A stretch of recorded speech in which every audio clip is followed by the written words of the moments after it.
Welcome back to COVID-19 Local Sports Impact on your TV. Peterborough, I'm Dan Malton. We have a Sports is Fun segment, a more interesting segment coming up here because we will be giving away a car, so we're going to try and keep sports fun. We have Steve Casey joining us from the Peterborough and District Sports Hall of Fame. Steve, thank you so much. We did the draw this afternoon, so we'll have that coming up this segment. And Aaron Garfat from the Peterborough Minor Lacrosse Association. We imagine there are challenges for you guys as you're starting to plan for the new lacrosse season, and I can't imagine how difficult that's being right now. We'll get your thoughts in a moment, and Scott Arnold as well. Scotty, you're more associated with lacrosse than really anybody in this town when it comes down to it. Imagine the planning. You're with the Junior Lakers as well on their board, but the planning from your angle, what's it look like? Everything's had to go on hold. Training camp, we took over the Junior Cs this year, so both training camps were out in Millbrook. Those had to go on hold. That's a tough part, but if you look forward, it might actually benefit lacrosse if this doesn't go too long. I'm talking about the Junior A's and the big boys. I can't speak for Aaron, but in terms of the Lakers, we were worried about them potentially losing a lot of fans because they, as you know, had to play at the Evinrude last year, and people wondered, are the fans going to come back? Well, if there's a season come June, well, not only are the fans going to come back, but they're going to pack that place because it's going to be the first major sport in the area in quite some time. So I think it's going to benefit that way in terms of bringing the people out. For the Junior A's and the seniors, they're going to get all their rosters back. So if you do look at the positives, everyone away at school is going to be back. The seniors aren't going to have to contend with the NLL overlapping their season. So there are positives, but the huge negative is obviously everything is on hold right now, and there is no answer as to when it's going to return. So for now, all these kids are just sitting back wondering, are we not only going to be able to play, but are we going to be able to watch the big Lakers and everything? So it does have that trickle-down effect, but we're trying to look at the positives. If the season does go on in a couple months, it could be a good thing for lacrosse in the community at the senior and junior levels. And Aaron, for you guys, do you feel the same, that it's going to be a good thing going forward? Yeah, I think Scott put it the best there. It's basically a hurry up and wait process for us right now. I mean, we have to, as a minor system, we have to look at it and say, you know what, if the schools go back on April 6th, realistically minor lacrosse is going to go back, I would assume shortly after that. And right now our season would be set to start April 13th. So we have to sit there as an association and basically plan that we're going to start April 13th and just sit and wait and hope that we do. And if we don't, at that point, then we have to sit and figure out, when are we going to start? But make sure that we're ready to go, and if we have to start adjusting schedules in order to be able to start at a certain time once we get that go-ahead, that we're ready to go, that we don't have to take 2 or 3 weeks before we're able to start once we've been given the go-ahead to start. It'll depend whether, if the arenas are open, obviously, and then if we have to delay the start, how long do we have to delay? Are we able to extend the season after the end of June for our House League program? Or are we going to be forced to have to cut our House League program short? Ideally, that's not the situation that we're going to get into. With our rep program, obviously it runs a little bit longer going into August, but it's a situation of, can we start when we're supposed to? The rep program really doesn't get going until almost the end of May with the Laker Classic. Prior to that, it's just tryouts for us. We're at a benefit this year where we did early tryouts. So majority of our rep teams were selected back in January and February before all this came down. There's a lot of other associations across the province that haven't started yet. They were supposed to start tryouts this week and next week, and now they can't. So we're a little bit further ahead, I think, than some associations in that side, that if they say in 2 weeks from now you can start playing lacrosse, we're able to actually start practicing and getting ready, whereas other associations are going to be forced to try to hold tryouts at that point. Whereas we have a couple of teams still to do tryouts for, but it shouldn't impact us as much as some of the other ones.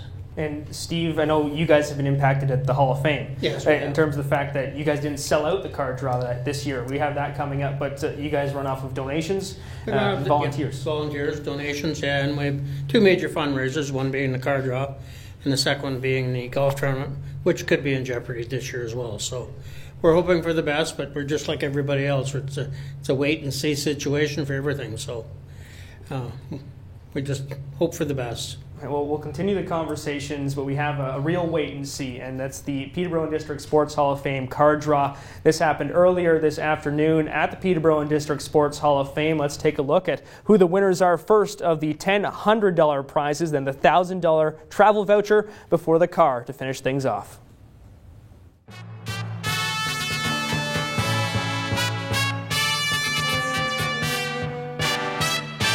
Things started with the first 5. Pat Lucas, first name.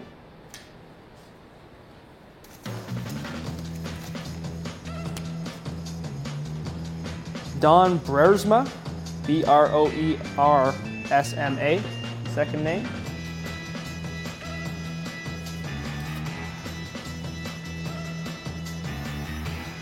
Kim McLeod, the third name.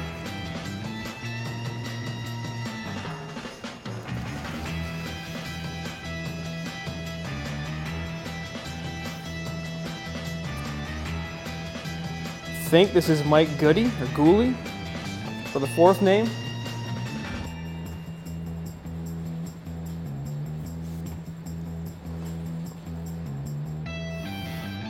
And Ed Shea, I believe, for the fifth name, the first $100 winners.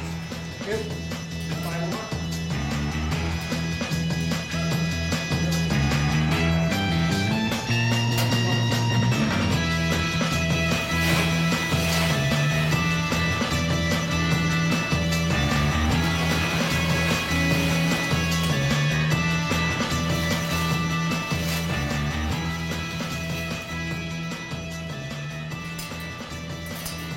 Now 5 more $100 winners.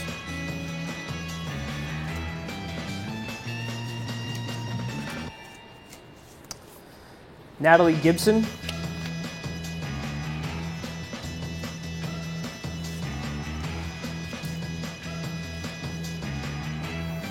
Rob Swafield, the second name.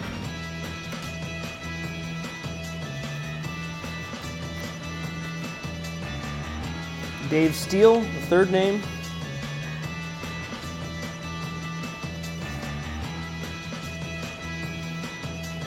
Mark Vitarelli, fourth name.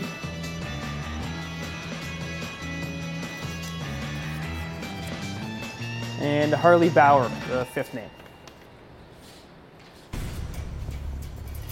And now the winner of the $1,000 travel voucher to Blows and Stewart Travel Group.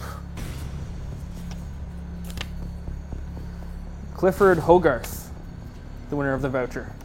Okay. Now the draw for the brand new car from Russell Toyota, a choice of 3 vehicles.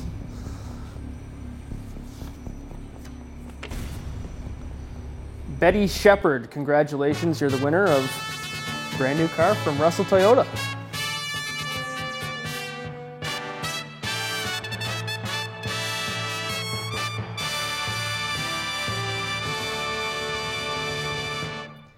Yeah, congratulations to Betty Shepard and Vanna White. She's impressive now. I never realized how hard it can be just to announce winners from a draw, but great event for the Sports Hall of Fame every year, and unfortunately you guys weren't able to sell it out, but those are the winners. Normally that would be announced. It's Thursday, March 19th. It's going to be a Peterborough Pete's game. You're going to announce it on the ice in front of close to 4,000 people. So we'll pretend you're Zach Gallant and you did the draw. Thanks. So I get to be a captain. Thank you very much. But in terms of the letdown for you guys, like everybody's let down that there are no sports. Right. How does it affect the Sports Hall of Fame not having the camaraderie of being able to all gather there? Because to me, that's what it is for you guys. Thursdays and Tuesdays, you're all there from 9 till 11 a.m. Yeah. It's open every Pete's game. It's open every Lakers game when the Lakers are playing at the PMC. Right. How hard is it going to be for your group at the Hall of Fame to miss that? It's going to be hard on some of them, not to be able to come down every Tuesday and Thursday morning. Definitely going to be hard on the community as far as having a Sports Hall of Fame that's not available to them during whatever occasion happens to come up. For us, we can sort of operate individually. We can still go down, and unfortunately we can't use any facilities inside the Memorial Center, but we can still go down inside the Sports Hall of Fame if we need to do something, because there's still stuff that are coming up We spoke about the induction coming up soon, the induction dinner, the golf tournament. Those things still have to be worked on, just like everybody here tonight said, that they still got to go ahead as if things are going to happen in April. And that's the premise that we're going on, that things are going to happen after the first week of April, and we need to be ready for it. And so a few of us are still down there working away at it. Good. So that's obviously a huge way they raise funds for the Hall of Fame. For lacrosse, so usually around this time of year that you see kids outside of the grocery stores or out there raising money and getting ready for the season. In terms of fundraising and getting the money ready for the season, does that leave a big hole for you guys, or is that stuff you do the season before now? We don't do a lot of fundraising actually for the rep kids in the house league. Most of our funds are generated through our registration, through our sponsorships that we sell, but a large one is through Delta Bingo, through our charity bingos that we run that have now been put on hold for how long we don't know, but it's a large fundraiser for us. I mean, it generates between $10,000 and $12,000 annually for us. That this year, hopefully, it doesn't go on for too long, and we don't lose out on too much of that, because it is a huge fundraiser for us. It helps us provide the free stick program for new registrations, pay for jerseys, for our rep kids to replace them, as well as just is offsetting some of the registration costs potentially to the house league program, and being able to provide goalie equipment for all of our house league program as well as a large number of our rep players. So that would be our main fundraiser that right now is kind of up in limbo to some degree, depending on how long it goes for. Now, I talked to the Peterborough Wolverines and the Peterborough Pagans, two organizations who aren't represented here tonight, but I wanted to hear what they had to say in terms of their facilities. Now, the Pagans, they have a deal with the city where they're buying that clubhouse at Nichols Oval. They don't know if they're going to have to keep paying that, if the city's going to give them a break on that. They're going to wait and see. They're not able to collect any dues right now, or they'll be refunding them if the season gets canceled. And then the Peterborough Wolverines, they rent some space as well, and their football fields, so much equipment to worry about. In terms of space that you guys are responsible for, is there anything on the hook? Is there anything that you're not able to take care of as an organization if this does go on too long? Well, I think we'll have to work with the city, obviously, for all of the outlying arenas that we use for our floor time. But any of the initial conversations that we've had, or feedback that we've had, is that because they closed the facility, we aren't on the hook for any of that floor time. I mean, we do have storage facilities. We rent an office at the Kinsman that we try to run out of for individual use, not a lot of use, but more during the season. I would anticipate that we're still going to be on the hook for that, but it's not. It's a very minimal charge that we have for that. I mean, our main expense is our floor time, and I guess the big things that are up in limbo for us is the Laker Classic weekend that's May 22nd to 24th. How long does this go on for, and are we forced to cancel that? If we are, then there's a huge dollar value that we're going to have to refund to those teams that were coming in. Depending on how long it goes, we could see some of those refunds coming back to our association for tournaments that our teams have paid for to go to, whether it's Barrie or Orangeville or Brampton, areas that we're going to.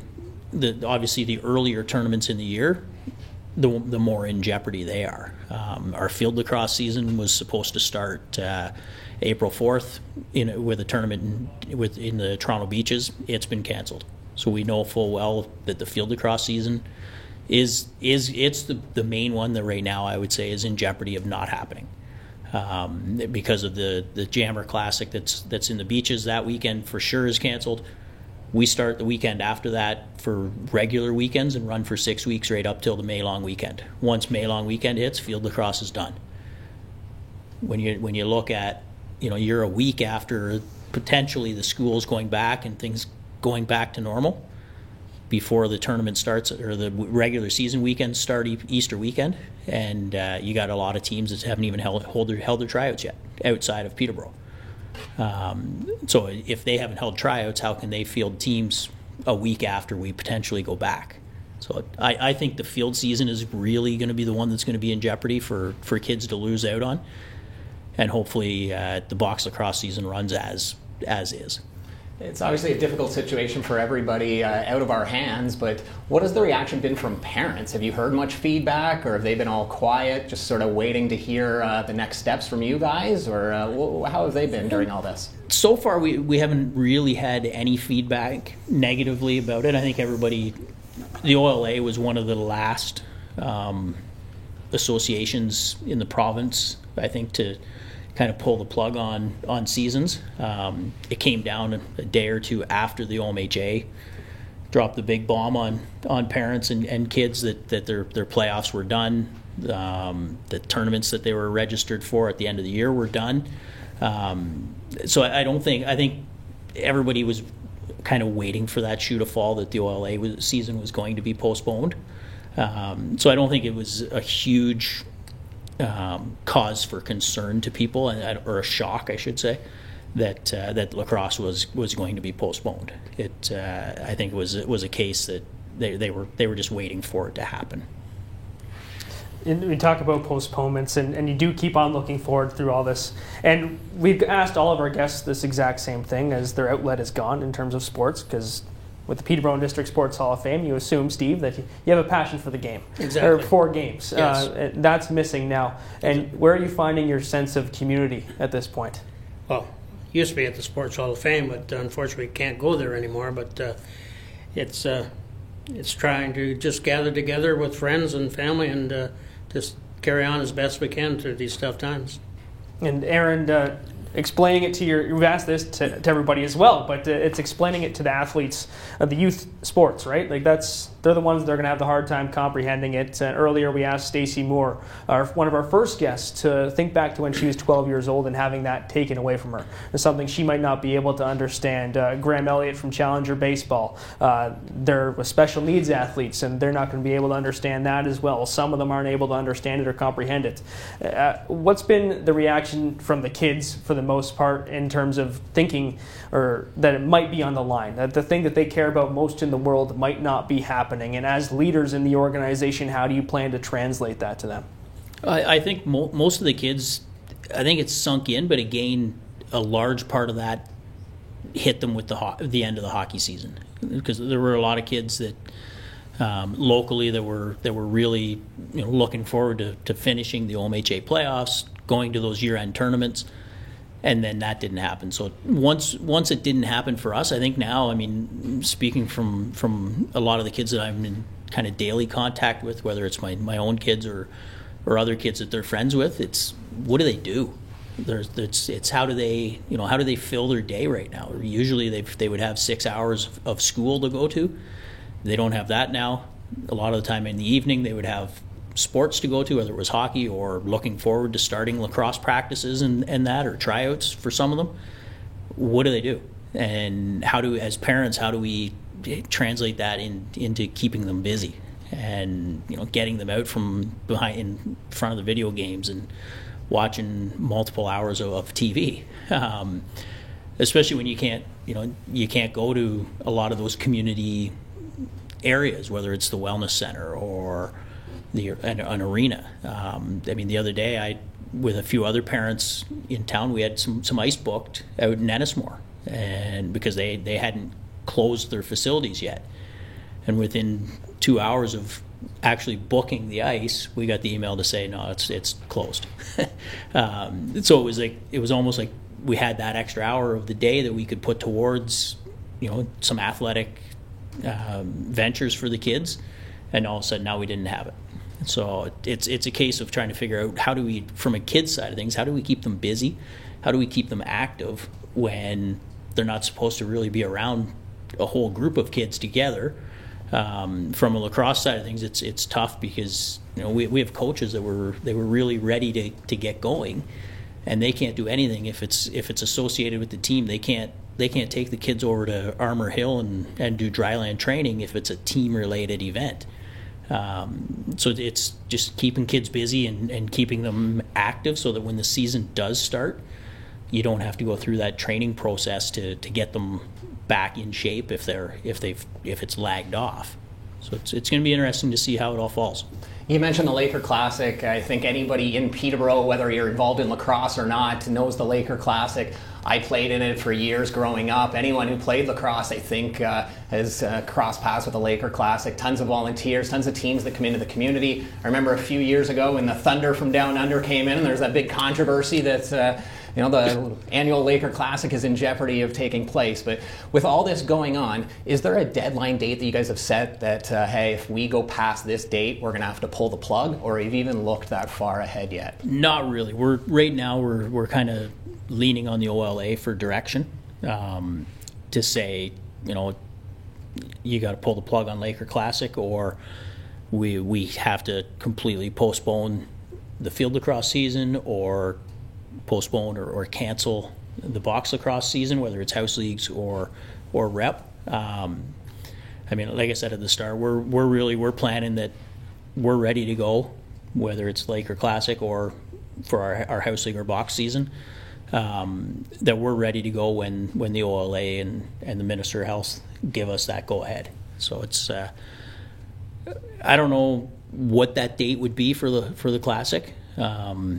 The tough thing is a lot of the teams that are coming in haven't held their tryouts yet. So if we hit May 1st and this is still going on, I would anticipate at that time that the Classic is probably in jeopardy. Would you anticipate any long-term developmental issues in lacrosse players if they do miss, whether it be just one season? Would one season affect, would you say, the Peterborough sports or lacrosse scene in such a significant way that you might have a development gap in some of those players? I don't think so. Strictly because, if I look around, like our neighborhood, for example, all the lacrosse kids in the neighborhood, they're out. I see them every day. They're out playing wall ball on the side of the house, or they got the net out in the driveway, and they've still got the stick in their hand. And as associations, there's all kinds of little challenges that parents that the associations are putting out on social media to keep the kids active and keep the stick in their hands. I think the tough thing, or the one benefit, I guess, is that if the lacrosse season did get canceled, we hopefully don't run as a risk of kids not coming back to the sport next year because they've fell in love with another summer sport, because every summer sport's in the same situation, that soccer's on hold, baseball's on hold. Mm-hmm. So we maybe don't have to compete in that aspect. But at the end of the day, our numbers are still solid for this year, and hopefully that it doesn't drag on too long, and we're able to get a season in, and especially the younger kids, the 3-year-olds to 6-year-olds, that they can change their mind pretty quick. They might have wanted to play lacrosse this year, and when it comes time to register for a summer sport next year, they may not, lacrosse might not be at the top of their mind. They might want to play baseball or soccer because their buddies are playing it. Hopefully it runs the opposite way, and some of the kids that are playing baseball or soccer decide they want to play lacrosse because their buddies are going to play lacrosse. We've got Sean Harris standing by from the Peterborough Youth Soccer Club, and he'll argue you on that, I'm sure. I'm sure. He may think the same way. Yeah, I'm sure he is thinking the same way. Scott, do you have anything to add? Well, just talking about the Laker Classic, it's an annual tournament, another annual tournament that a year behind the Liftlock Adam hockey tournament. Yes. Could you imagine something like this happening as that were approaching? That would throw things for a huge loop. Just like every other sports community, yeah, it'd be devastating. I know even this year, with the way the OMHA have come down with playdowns or tryouts, it may not be the Adam tournament anymore, Scott. It could be the under 11 tournament coming up. So there's changes going on, but you're right. It would devastate a lot of kids, the community as well, because it's a major fundraising. It still is a major fundraiser for a lot of charities and stuff in the city of Peterborough. So I was with it for a lot of years, but yeah, And it's all a trickle-down effect, too. Exactly. I mean, the hotels that you mentioned, the teams coming in, so we're talking sports, but what about all the restaurants and the hotels and all these places that rely on something like the Laker Classic? That's the kickoff to the lacrosse season. As soon as the Laker Classic happens, that's when summer is here. And I know the patios start opening and all those great hotels that we have in towns. That's going to trickle down and affect all of them. And it's scary to think that that lacrosse tournament could do that in our community, but that's what we're facing. Yeah, I mean, sports tourism is huge, right? I mean, there was an article, I think it was either start of this week or at the end of last week, that the U19 women's field announced that, I think it was their tournament that they held last August was generate like $3.9 million to this of economic impact to the city. You know, every tournament that the city hosts, I mean, I think the Atom tournament, and it's about 1.5 to 2 million a year, every year that comes into the city. And you know, Laker Classic is in that ballpark as well. I mean, we were on pace for this year to have 46 teams. Obviously, 5 of those would be Peterborough teams. The rest of them are all out-of-town teams. So those people are eating in our restaurants. They're staying in our hotels. They're buying their gas in town. They're going shopping in the mall. It's a huge economic impact, potential loss to the city and the businesses in our community. Well, Aaron and Steve, guys, thank you so much for joining us, and thank you so much for allowing us to broadcast your card draw today. It was a great moment for us here on Your TV. Coming up next, we have Sean Harris from the Peterborough Youth Soccer Club. We're going to talk about fields. They're all empty right now. We're going to talk about jerseys. Everything we've covered through youth sports will keep on coming. Then Dave Pogue to finish off the show. You're watching COVID-19 Local Sports Impact on Your TV.